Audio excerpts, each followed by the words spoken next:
Okay, I think that was Jason. All right, Rick, I just wanted to just highlight something that the background of this whole discussion comes with what we're seeing in terms of COVID cases.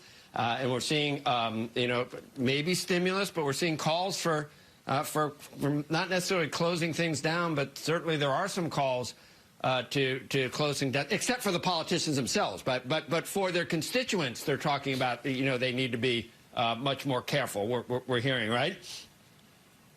Yes, no, believe me, I believe in careful. And when I point out governors cheating, it's not for the hypocrisy which exists. It's the fact that I think many of these governors are intelligent people, and they love their families, which they've taken out into restaurants. Therefore, there is actually, and should be, an ongoing debate as to, you know, why a parking lot for a big box store, like by my house, is jam-packed. Not one parking spot open. Why are those people any safer than a restaurant with plexiglass? I just don't get it. And I think there's a million of these questions that could be asked, and I think it's really sad that when we look at the service sector and all the discussions we've had about job losses, that particular dynamic isn't studied more, isn't worked more. We don't put more people in the room and try to figure out ways so that these service sector employees and employers could all come back in a safer way. You can't tell me that shutting down, which is the easiest answer, is necessarily the only answer.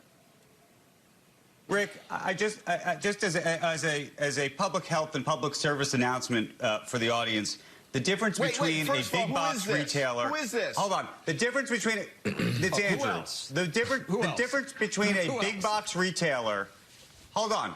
The difference between a big box retailer and a restaurant, or frankly even a church, are so different. It's unbelievable.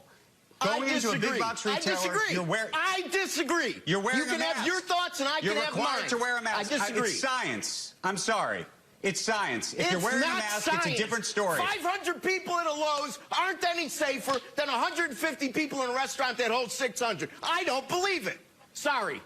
Don't believe it. And I live in an area where there's a lot of restaurants that have fought back and they don't have any problems. And they're open. Okay. You don't have to believe it. But let me just say this. You're doing a disservice to the viewer because the viewers need to understand it. You are doing a disservice to the viewer. You are. You are. I'm sorry. I'm sorry. I would like to keep our viewers as healthy as humanly possible. The idea of packing people into restaurants. I think our viewers are smart enough to make part of those decisions on their own. Completely different things. I don't think that I'm much smarter than all the viewers like some people do.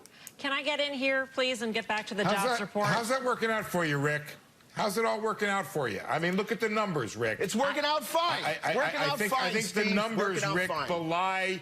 Rick, the numbers show that the idea of let it rip has not worked all that well. And people are getting sick and dying. I understand it. I just think the way we deal with it isn't necessarily optimal. I think if we spent the rest of the show talking about this, there would be no agreement. So let's move on from here.